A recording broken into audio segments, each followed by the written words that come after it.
예, 여러분 그 식당이 장사가 잘 되는 식당, 그죠? 장사가 잘 되는 식당이 되려면 어떻게 해야 될까요? 성도님들 아십니까? 예, 음식이 맛있어야 되죠. 식당의 필살기, 식당의 필살기는 맛. 아무리 식당이 건물이 멋있고 아무리 서비스가 좋아도 맛이 없으면 그 식당은 다시는 안 가게 되죠. 제가 예전에 전주에 살 때 저희 가족이 종종 가던 식당이 있습니다. 감자탕집. 감자탕집이 가격도 저렴하고 또 푸짐하기 때문에 저희 가족들이 자주 갔던 감자탕집이 있는데요.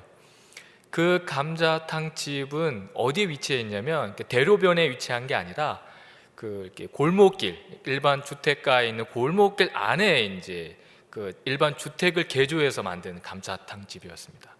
그러니까 차를 가져가면 주차할 데가 없어요. 그럼에도 불구하고 제가 갈 때마다 항상 느끼는 것은 항상 사람이 많이 있었습니다. 왜냐하면 그 집의 감자탕이 맛있기 때문입니다. 그러니까 소문이 나서 사람들이 그 감자탕집에 오는 거죠. 교회도 마찬가지라고 생각을 합니다. 교회에 대한 소문이 무척 중요합니다. 그래서 한번 이 교회에 대한 잘못 소문이 나면 새로운 성도들이 그 교회에 잘 오지 않게 되죠. 반면에 교회에 대한 좋은 소문이 나면 새로운 성도들이 이렇게 교회에 등록하게 되고 또 오게 되는 경우를 종종 봅니다. 그것은 제가 직접 경험했던 사실인데요. 제가 그 전도사 시절 때 사역했던 교회가 있습니다. 전주에 있던 교회인데요. 그 교회 제가 처음에 그 교회 갔을 때 뒤에 딱 앉아서 딱 보니까 숫자가 한눈에 딱 들어오더라고요. 29명. 한눈에 딱 셀 수 있는 숫자였습니다. 지금 그 교회를 떠나온 지가 한 16년, 15년, 17년 그쯤 되는데요. 지금 교회 성도 수가 한 1,500명 정도 됩니다. 물론 교회가 숫자 꼭 많아야 교회가 좋은 교회고 소문난 교회다 이렇게 말할 수는 없지만 어쨌든 그 교회가 성장한 건 맞죠. 제가 예배 드릴 때 자리가 없어가지고 의자를 갖다가 예배 드리고 그랬습니다. 나중에는 교회를 새로 지어야 했죠. 그런데 이제 그 교회가 그렇게 성장했던 중요한 이유 중에 하나는 타지에서 전주로 이제 이사를 오게 되면 이제 타지에서 신앙생활을 하던 사람이 교회를 이제 찾지 않습니까? 그러면 전주에 다닐 만한 교회가 어떤 교회가 있냐 할 때 손가락에 이렇게 두 교회를 뽑히는데 그 교회 중에 한 교회가 제가 사역했던 그 교회였던 거죠. 물론 그 교회가 그렇게 성장할 수밖에 없었던 이유는 여러 가지 이유가 있습니다. 여러 가지 이유 중에 제가 봤을 때 중요한 이유는 그 교회는 다른 여타의 많은 프로그램을 하지 않고요. 오직 말씀, 큐티를 강조하고 성도들이 매일매일 큐티할 수 있도록 권면하고 성경 읽고 성경 공부하고 목사님이 그걸 되게 강조하셨죠. 그래서 그것이 중요하다고 생각하는 사람들이 아무래도 그 교회에 많이 모였죠. 그렇다면 여기서 우리 한번 생각해 볼 것은요, 성경에서도 정말 이 소문이 중요한가? 성경에서 좋은 소문 나는 것이 교회가 성장하고 부흥하는 데서 중요한가라는 걸 우리가 한번 생각해 볼 필요가 있죠. 그런데 우리가 읽지는 않았지만 데살로니가 전서 1장 8절에 보면 이렇게 말씀합니다. 제가 읽겠습니다. 주의 말씀이 너희에게로부터 마게도냐와 아가야에만 들릴 뿐 아니라 하나님을 향하는 너희 믿음의 소문이 각처에 퍼졌으므로 우리는 아무 말도 할 것이 없노라. 이 데살로니가 교회가요, 소문이 났죠. 믿음의 소문이 났습니다. 이게 생긴 지가 얼마 안 되는 개척교회와 같은 생긴 지 얼마 안 되는 교회임에도 불구하고 믿음의 소문이 났던 거죠.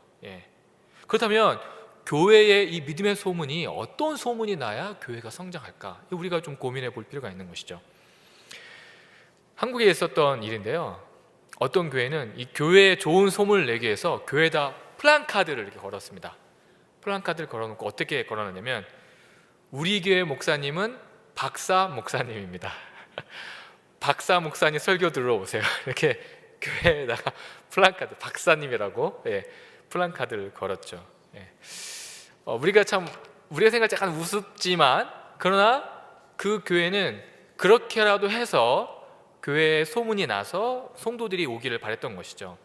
한국적 상황에서 어떤 학위를 갖는 것은 상당히 중요한 것 같습니다. 제가 개인적인 경험인데요, 2009년도에 제가 말레이시아에서 있었던 국제 성경 읽기 세미나에 참석한 적이 있습니다. 제가 2009년 2월 달에 성서 유니온이라는 성경 읽기 단체에 제가 사역을 시작을 했습니다. 그 해에 있었던 일인데요, 저는 사실 잘 몰랐습니다. 저희 성서 유니온 사역자라면 그 성경 읽기, 말레이시아에서 하는 성경 읽기 사역에 다 참석해야 되는 줄 알았어요. 가봤더니 다 참석 안 했더라고요. 왜냐하면 힘들죠. 왜냐하면 전 세계에서 왔기 때문에 영어로 회의에 참석을 해야 되고, 영어로 토의를 해야 되고, 영어를 해야 되는데 몇 명 안 갔습니다. 제가 참석한 지 얼마 안 됐기 때문에, 사역한 지 얼마 안 됐기 때문에 전 모르고 간 거죠. 근데 아무튼 저희 개인적으로는 참 상당히 좋은 경험이었어요. 그런데 제가 잊지 못하는 사건이 하나 있는데요, 저와 같이 갔던 목사님 한 분과 또 다른 사역자들이 같이 토의를 했습니다. 토의를 했는데, 토의가 끝나고 야, 우리 계속적으로 연락을 주고받자라고 명함을 이렇게 주고받는 시간이 있었어요. 그래서 명함을 서로 주고받았는데, 저도 이제 명함을 주고 옆에 있는 목사님도 명함을 줬는데, 그 목사님은 명함을 딱 받았는데 그 사역자가 영국 사역자였습니다. 봤더니 깜짝 놀라면서 이런 이야기를 하는 거예요. 와, 명함에 박사라는 표현을 썼네. 그 목사님이 누구누구하고 비에다가 PhD 그러니까 쓴 거죠. 그러니까 박사학위, 나 박사다라는 거 쓴 거예요. 그러니까 그 영국 젊은 사역자 그걸 보고 상당히 놀란 거죠. 그러면서 그 사역자가 뭐라고 이야기했냐면, 나도 케임브리지 대학에서 박사학위를 받았는데 내 명함에는 박사라는 호칭을 쓰지 않는데 참 독특하다라고 표현을 쓴 거죠. 이게 무슨 말이냐, 웬만해서 박사라는 호칭을 명함에다가 적지 않는 거죠. 근데 우리 정서, 우리 문화에서는 왠지 박사 학위가 있고 뭔가 있어야 내가 인정받고 뭔가 이렇게 드러낼 수 있다는 생각을 하게 되는 것 같습니다. 개인이나 교회가 어떤 외적인 조건으로 인정받으려고 하는 경우가 있는 것이죠. 물론 박사 학위가 자체가 잘못된 건 아닙니다. 박사 학위 받으면 좋죠. 그래서 오늘 우리가 좀 더 자세히 살펴볼 것은요, 그럼 이 소문난 교회가 되기 위해서 필요한 요소가 무엇인가, 그걸 한번 살펴보려고 합니다. 오늘 본문 3절에 보면 그것을 세 가지 요소로 이야기를 하죠. 믿음의 역사, 사랑의 수고, 소망의 인내, 이 세 가지를 이야기를 합니다. 우리가 앞에서 읽었던 데살로니가 전서 1장 8절을 보면 데살로니가 교인들의 믿음에 대해서는 아무 할 말이 없다라고 사도 바울이 이야기를 했습니다. 중요한 것은 그냥 믿음이 아니라 3절 말씀에 언급된 것처럼 믿음의 역사가 있었다는 것이죠. 여기서 역사라는 단어는 행동, 행위, 일 같은 단어로 바꿔서 표현할 수 있습니다. 그러니까 믿음의 역사라는 말은 다시 말하면 믿음의 행위가 있었다는 것이죠. 행하는 믿음이 믿음의 역사라는 말입니다. 갈라디아서 5장 6절에는 이 말을 어떻게 다시 표현하냐면 사랑으로 역사하는 믿음으로 또 표현되어 있습니다. 그러니까 우리가 믿음이 있다라고 말을 하려면 믿음의 행위가 있어야 한다는 것이죠.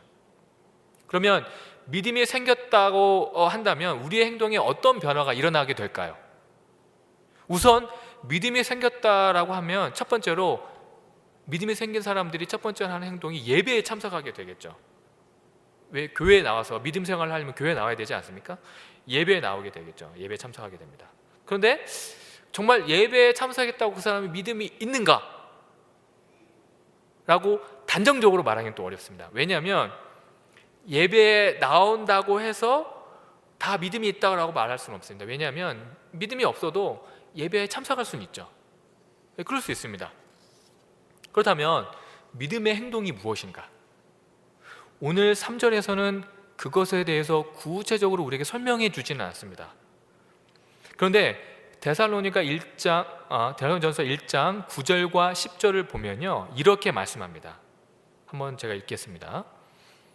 그들이 우리에 대하여 스스로 말하기를 우리가 어떻게 너희 가운데 들어갔는지와 너희가 어떻게 우상을 버리고 하나님께로 돌아와서 살아계시고 참되신 하나님을 섬기는지와 또 죽은 자들 가운데서 다시 살리신 그의 아들이 하늘로부터 강림하실 것을 너희가 어떻게 기다리는지를 말하니 이는 장래의 노하심에서 우리를 건지시는 예수시니라 라고 말씀합니다.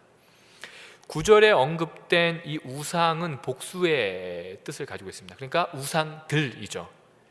그러니까 믿음의 행동이 무엇일까라고 할 때 먼저는 바로 이 우상들을 버리고 참되신 하나님께로 돌아오는 것이죠. 그리고 하나님을 섬기는 것이 바로 믿음의 행동인 것입니다. 그렇다면 여기서 말하는 그 우상들이 무엇일까요? 여기 우상들 하면은 옛날에 그 미개인들이 우상을 세워놓고 거기에 우상, 그것도 우상이죠. 그러나 우리가 살고 있는 이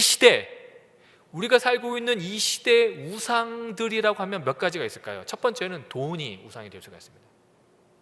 권력, 명예, 이런 것들이 바로 우상이 될 수 있는 것이죠. 예. 뉴욕 리디머 장로교회를 담임하는 팀 켈러라는 미국 목사님이 있습니다. 그 목사님이 여러 권의 책을 썼는데 그 중에 거짓 신들의 세상이라는 책이 있어요. 그 책에서 이런 말을 했습니다. 여러분이 지금 생각하고 있는 것이 무엇입니까? 그것이 바로 우상의 척도를 재는 시금석입니다 라는 말을 했습니다. 그러니까 내가 늘 생각하고 늘 머릿속에 있는 것이 우상이 될 수 있다는 것이죠. 오늘 헌신 예배를 드리는 우리 여성교회 성도 여러분들 안에 있는 우상들을 다 버리시고 참되신 하나님을 잘 섬기고 계십니까? 아니면 여전히 우리 안에 있는 우상들 때문에 하나님을 제대로 섬기지 못하고 있습니까? 우리가 헌신 예배로 드리는데 가장 중요한 믿음의 행위가 무엇일까요? 그것은 바로 우상을 버리는 것입니다. 제가 교육부서에서 전체 소개를 할 때 제가 그런 얘기를 드렸습니다. 미래 시대의 리더는 어떤 사람이 미래 시대의 리더가 될 것인가? 미래 시대의 리더는 도덕적 능력이 탁월한 사람이 미래 시대의 지도자가 될 것이다 라는 말씀을 드렸습니다. 이게 제가 한 말이 아니라 교육학자가 한 말이죠. 예. 그만큼 미래 사회에서는 도덕적 능력이 어떤 지식, 어떤 내용을 알고 있는 것보다 더 중요하다라는 이야기입니다. 사실 고등학생을 자녀로 둔 부모님들의 가장 큰 우상이 뭐가 될까요? 그것은 대학이 될 수 있겠죠. 예. 공부를 열심히 잘해서 좋은 대학에 들어가는 것이 모든 부모님들의 마음, 바람일 것입니다. 저도 저희 아이들이 공부를 열심히 해가지고 좋은 대학에 들어갔으면 하는 바람이 있죠. 예. 그 누구나 동일한 것 같습니다. 그런데 제가 그 논문을 읽다가 깨닫게 된, 그러니까 알게 된 사실이 하나 있는데요. LA 한인교회에서 있었던 일입니다. 어느 교회 고등학교를 다니는 여학생이 한 명 있었습니다. 근데 그 여학생이 교회에서 이렇게 잘 알려지고 그런 여학생이 아니었어요. 늘 이렇게 조용히 있고 사람들에게 잘 알려지지 못하고 조용히 예배드리고 갔던 그런 아이입니다. 엄마와 함께 둘이서만 이렇게 예배를 드리고 아버지는 교회를 안 다니셨어요. 그래서 아무래도 그러다 보니까 교회 활동에 적극적으로 참여를 못하게 됐을 수도 있고요. 어쨌든 교회 아이들하고도 이렇게 친하게 잘 이렇게 못 어울렸던 것 같습니다. 그런데 어느 날 갑자기 그 아이가 교회의 가장 중요한 스타가 됐어요. 어떻게 됐을까요? 왜 그렇게 됐을까요? 그 여자아이가 하버드 대학에 합격을 했습니다. 그러니까 그 교회에 있던 여자 집사님들이 막 전화를 하기 시작하는 거죠. 그리고 식사를 하자고, 우리 집에서 식사 한 번만 하자고. 그리고 그 여자아이가 막 그 교회 집사님들에 다니면서 이제 식사를 하게 된 겁니다. 야, 네가 우리 아이의 롤 모델이다 이러면서 식사를 하면서 어떻게 공부해야 되는지 알려달라 이런 거죠. 그런데요, 그 아이가 그 사건 이후로 교회를 떠났습니다. 교회를 안 다녀요. 왜 그럴까요? 교회가 이런 곳이라면 신앙과 믿음에 대해서 권면하고 어떻게 하면 예수를 잘 믿고 신앙생활 잘하는 것을 권면하고 알려주고 세워주고 도와주는 게 아니라 좋은 대학 갔으니까 어떻게 하면 좋은 대학 가는지 알려달라고 하는 교회라면 나는 교회 안 다니겠다, 나 신앙생활 안 하겠다, 교회를 떠났습니다.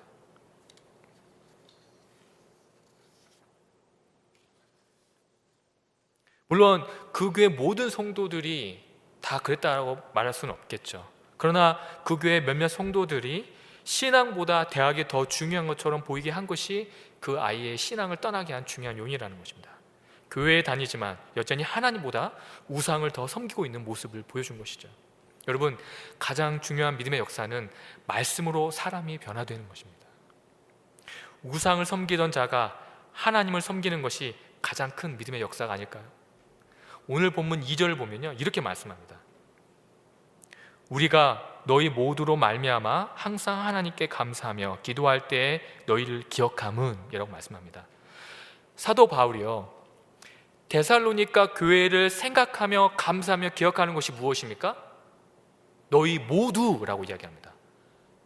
사도 바울이 데살로니가 교회를 생각할 때 데살로니가 교회의 그 아름다운 멋진 교회, 그리고 멋진 프로그램, 그게 아니에요. 데살로니가 교회의 교인 한 사람 한 사람이 우상을 버리고 참되신 하나님을 섬기는 그 모습, 그 성도들 한 사람 한 사람을 기억하고 있는 것입니다. 구성원인 한 사람 한 사람이 멋있는 교회, 그 교회가 바로 데살로니가 교회였다는 것이죠. 제가 우리 교회 성도님들이 하시는 이야기, 대화를 나누면서 이런 이야기를 들었습니다. 우리 교회 전도하기 너무 힘들다, 그런 얘기 하시더라고요. 왜 힘드냐? 몇 가지 요소가 있어요. 2가지 요소. 첫 번째, 교회를 전화를 하십니다. 우리 성도님들이 우리 교회 오라고. 우리 교회 목사님이 너무 잘생기시고 찬양하는데 목소리가 너무 아름답다고, 찬양도 너무 잘하고 설교도 너무 잘하시고 우리 교회 너무 좋다고, 우리 교회 오라고 딱 전화하면 성도님 뭐라고 이야기합니까? 그 전도 대상자가 그 교회는 자체 예배당이 있냐? 이렇게 이야기를 하는 거죠. 아니요, 없다라고 하면 일단 거기서 탈락이 됩니다. 2번째, 그러면 그 교회 예배는 11시에 예배 드리냐? 라고 물어본다는 것입니다. 그러니까 자체 교회 예배당이 있고 예배 시간이 11시에 예배 드리냐라는 것이죠. 그러면 우리 교회는 어떻습니까? 자체 교회 예배당도 없고 우리 교회는 예배를 1시에 예배 드리죠. 그러면 그 성도는 우리가 전도하기 어렵죠. 그러나 저는 그 이야기를 듣고 상관없다라고 말씀드리고 싶습니다. 우리가 만약 우리 안에 있는 우상들을 버리고 참되신 하나님을 믿음으로 잘 섬기는 데살로니가 교회 같은 교인들이 된다면 아마 정말 하나님을 제대로 섬기고 싶은 사람들이 우리 교회로 올 것입니다. 자체 예배당이 없어도 1시 예배를 드려도, 아니 밤 11시에 예배를 드려도 정말 하나님을 제대로 믿고 섬기는 사람들이 있다면 우리에게 오지 않겠습니까? 바라기는 우리의 모든 성도님들, 특별히 우리 여성교 성도님들이 우리 안에 있는 모든 우상들을 버리고 참되신 하나님을 믿음으로 섬기는 우리 귀한 성도님 되시기를 주님의 이름으로 축원드립니다. 2번째로 소문난 교회의 요소가 무엇인가? 그것은 사랑의 수고라고 이야기를 하고 있죠.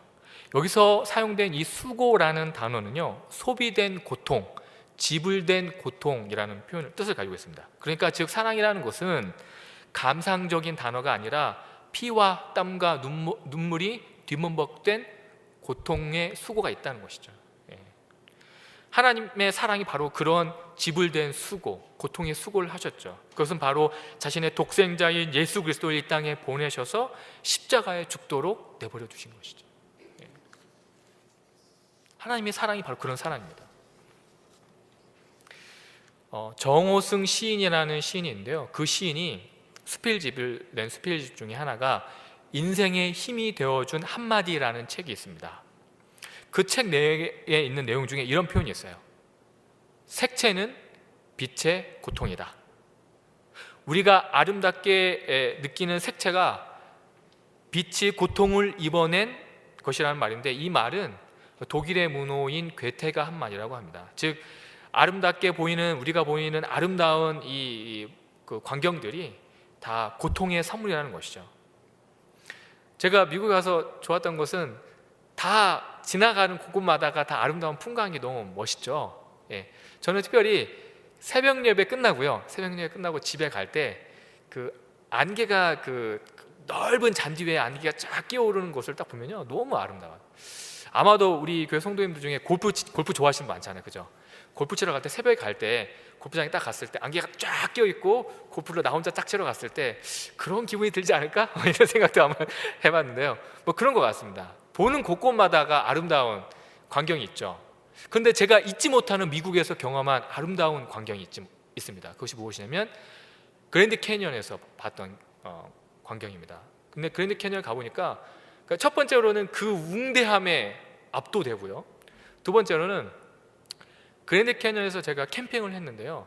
캠핑을 할 때 그 좋은 점이 일출과 일몰을 볼 수 있습니다.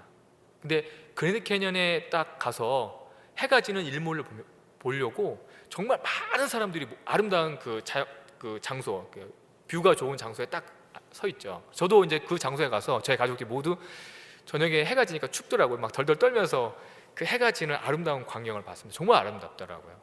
그런데 그런 광경이 바로 빛의 고통으로 만들었다는 말을 생각해 보니까 참 숙연해지더라고요. 여러분, 우리 교회가 소문난 교회가 되기 위해서 우리도 사랑의 수고가 있어야 합니다. 이러한 수고는 자랑하지 않는 수고입니다. 겸손히 섬기는 수고입니다. 예수님께서 제자들을 발을 씻기셨던 것처럼 하는 수고입니다. 망설이는 수고가 아니라 자발적인 수고입니다. 이 세상의 자연 만물이 빛의 고통이 없으면 본연의 아름다운 색을 낼 수 없듯이 우리의 신앙생활은 사랑의 고통을 통하지 않고서는 아름다워질 수 없습니다. 나의 신앙생활에 사랑의 수고가 있다는 것은 내가 지금 건강한 신앙생활을 하고 있다는 증거입니다. 바라기는 우리 교회 모든 성도님들이 이 사랑의 수고를 통해 교회를 더욱 아름답게 만들어 가시는 우리 귀한 성도님 되시기를 주님의 이름으로 축원드립니다. 마지막으로 이 소문난 교회의 요소는 무엇인가? 그것은 바로 소망의 인내이죠. 소망이 마음속의 상태라면 밖으로 나타나는 것이 인내입니다. 그런데 그 인내는 대상과 목적이 분명합니다. 그런데 이 대상과 목적이 없는 소망과 인내는 단지 자기의 희망사항일 뿐이죠. 로마서 15장 4절과 5절을 보면 이렇게 말씀합니다. 로마서 15장 4절과 5절인데요, 제가 읽도록 하겠습니다. 무엇이든지 전에 기록된 바는 우리의 교훈을 위하여 기록된 것이니 우리로 하여금 인내로 또는 성경의 위로로 소망을 가지게 함이니라. 이제 인내와 위로의 하나님이 너희로 그리스도 예수를 본받아 서로 뜻이 같게 하여 주사라고 말씀합니다. 4절 말씀을 보면 말씀이 주는 인내와 위로를 통해 소망을 갖게 된다고 이야기를 하고 있습니다. 그 소망이 5절에서는 어떻게 이야기합니까? 예수 그리스도를 통해 우리가 그분의 삶을 본받아 그분처럼 살 수 있다는 소망을 갖게 되는 것이죠. 그런데 로마서 15장 13절에 가면 또 이렇게 말씀합니다. 소망의 하나님이 모든 기쁨과 평강을 믿음 안에서 너희에게 충만하게 하사 성령의 능력으로 소망에 넘치게 하시기를 원하노라 라고 말씀합니다. 이 13절에 언급된 그 소망의 뿌리는 바로 그 앞절에 있는 로마서 15장 12절 말씀과 연결되어 있는데요, 12절에서 이렇게 말씀합니다. 또 이사야가 이르되 이새의 뿌리 곧 열방을 다스리기 위하여 일어나시는 이가 있으리니 열방이 그에게 소망을 두리라 하였느니라. 이게 무슨 말일까요? 이 말씀은 더 이상 이 세상에서의 어떤 것에 내 인생의 꿈을 두지 않고 오직 예수님 안에 궁극적인 꿈을 두고 그 나라와 의를 구하는 삶을 살겠다는 결단인 것이죠. 예수 그리스도와 그 나라에 대한 기대는 매일의 현실을 인내하는 힘이 되는 것입니다. 그런데 문제는 우리의 신앙이 세속적 소망, 땅의 소망이 되어간다는 것이죠. 잘 먹고 잘 살게 하는 번영 신학의 가르침에 쉽게 우리는 귀를 기울이려고 합니다. 그래서 결국 우리의 신앙이 어떻게 되냐? 인내가 필요 없는 신앙이 되어가는 것이죠. 만약 이곳에서 모든 것이 다 이루어지고 다 해결된다면 인내할 필요가 없어집니다. 모든 것이 즉석 요리처럼 됩니다. 우리의 문제들, 질병, 고통, 아픔, 가정의 문제들, 죽음은 사실 죄와 타락 때문에 오는 것이죠. 이것들은 예수님이 재림할 때 완전히 회복됩니다. 그런데 무엇이든지 즉석 요리처럼 해결된다면 그런 고난들을 우리에게 주신 아버지 하나님의 뜻이 이루어지지 않게 되는 것이죠. 그것이 무엇입니까?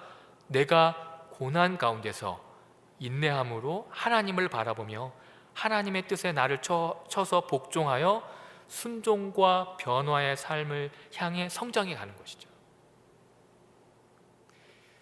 제가 한국에 있을 때 큐티를 하면서 예배소서 말씀을 묵상을 했던 적이 있습니다. 그 말씀을 묵상하면서 적용했던 구절이 있는데요.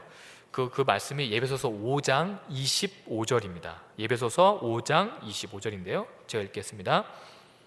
남편들아, 아내 사랑하기를 그리스도께서 교회를 사랑하시고 그 교회를 위하여 자신을 주신 것 같이 하라. 남편들 입장에서 참 적용하기 어려운 구절이죠. 아내를 사랑하는데 어떻게 사랑해야 되냐면 그리스도께서 교회를 사랑하시고 그 교회를 위해 자신을 주신 것 같이 사랑해라. 엄청난 사랑을 하라는 거죠. 그래서 이 말씀을 어떻게 적용할까 고민을 하다가 이렇게 저를 개인적으로 적용했습니다. 아내가 요즘에 두 아이가 그때 어렸을 때예요. 저희 아이들이 어렸을 때인데 아이들이 어리니까 너무 아이들 돌보면 지치니까 제가 퇴근하면 집에 가서 집안일을 내가 열심히 하겠다. 그렇게 적용을 했어요. 교회를, 예수님께서 교회를 사랑하시는 것 같이 나도 아내를 사랑해야지 그러면서 적용을 했습니다. 그리고 퇴근하고 어떻게 했냐면 집에 가서 막 청소했죠. 막 설거지 막 하고 막 화장실 청소도 막 하고 열심히 청소하고, 그리고 어떻게 해서 자고 다시 그 다음 날 아침 일찍 출근하고, 그 다음날 피곤한데 청소해야 되나 막 이러면서 다시 퇴근해서 열심히 청소하고 막 쓸고 닦고 막 열심히 했어요. 그러니까 제 안에 믿음이 생기더라고요. 믿음, 전에 없던 믿음. 마라나타, 주 예수여 어서 오시옵소서. 하나님 너무 힘듭니다. 예수님 빨리 오세요. 더 이상 못 살겠습니다. 이렇게는 못 살겠습니다. 주님 빨리 와십시오. 마라나타 시장이 막 생기더라고요. 우리가 편안한 상태에서는 소망이 잘 안 생겨요. 고난과 어려움이 있을 때 더욱 소망이 생기는 것 같습니다. 오늘 우리가 살펴본 소문난 교회의 세 요소. 소문난 교회는 소문난 성도가 있기 때문에 소문난 교회가 되는 것이죠. 믿음의 역사, 즉 우상들을 버리고 하나님을 섬기며 내가 변화되는 믿음의 행동이 생기는 그런 교회. 그런 교회가, 그런 성도가 있으면요 어떻게 됩니까? 기꺼이 사랑의 수고를 할 수 있게 되는 겁니다. 사랑의 수고는 고통이 수만되기 때문에 제가 앞에서 말씀드린 것처럼 예수님에 대한 재림의 소망이 생기게 되는 것이죠. 그리고 오늘 말씀을 통해서 우리 안에 믿음의 역사와 사랑의 수고, 그리고 소망의 인내가 있는 교회가 된다면 우리 교회는 반드시 이 지역에서 소문난 교회가 될 줄 믿습니다. 특별히 오늘 헌신예배 참여하는 우리 귀한 우리 여선교회 성도 여러분, 우리 여선교회 성도 여러분들 각자 한 사람 한 사람이 정말 믿음의 역사, 그리고 사랑의 수고, 소망의 인내를 가진 성도님 되시기를 주님의 이름으로 축원드립니다. 그래서 우리 교회가 정말 교회를 찾는, 정말 제대로 된 교회를 찾는 수많은 사람들에게 참된 교회가 무엇인지를 보여주고 또 그들을 세우는 멋진 교회가 되기를 주님의 이름으로 축원드립니다. 기도하겠습니다. 살아계신 하나님 아버지, 우상을 버리고 참되신 하나님을 섬기는 우리 교회가 되게 해 주시옵소서. 그리하여 하나님의 은혜와 감사로 사랑의 수고를 기꺼이 하는 교회가 되게 하여 주시옵소서. 그리하여 믿음의 고통과 힘듦을 예수님이 이 땅에 다시 오신다는 재림의 소망을 가지고 인내하며 살아갈 수 있도록 성령 하나님께서 도와주시옵소서. 그리하여 우리 교회가 믿음의 소문난 교회가 되게 하여 주시옵소서. 감사를 드리며 우리 주 예수 그리스도의 이름으로 기도드립니다. 아멘. Standing on this mountain top, looking just how far we've come, knowing